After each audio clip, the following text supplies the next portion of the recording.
நபி சுலைமானோட ஆட்சி எவ்வளவு பெருசு. சுபஹான் அல்லாஹ். நீர், நெருப்பு, காற்று, ஜின், இன்னும் காட்டுல இருக்கக்கூடிய விலங்கு, இன்னும் பல விஷயங்கள் நபி சுலைமானுக்கு கட்டுப்படுத்துறது பெரிய விஷயம்.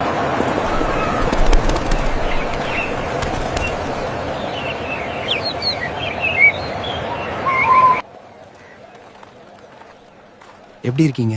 நான் நல்லா இருக்கேன். நீங்க எப்படி இருக்கீங்க? ரொம்ப நாள் ஆச்சு பார்த்து.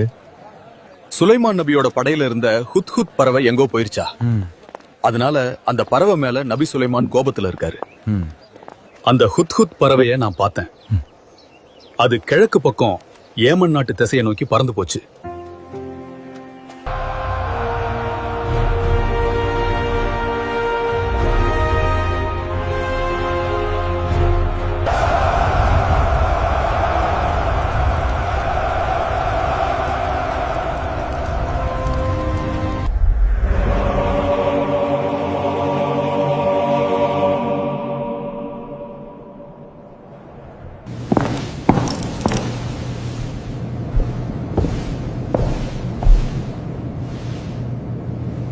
எல்லா வளமும் இருக்கிற நம்மளோட ஏமன் நாட்டு சபா தேசத்துல யாருக்காவது குறை இருக்குதா?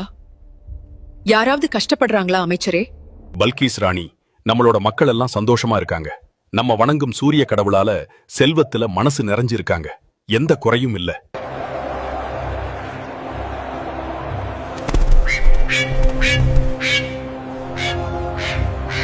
அங்க பாருங்க, ஹுத் ஹுத் பறவை திரும்ப வந்துருச்சு.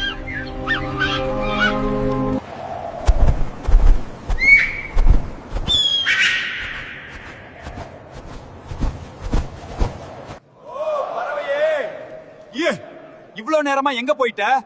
உன் மேல நபி சுலைமான் பயங்கர கோபத்துல இருக்காரு.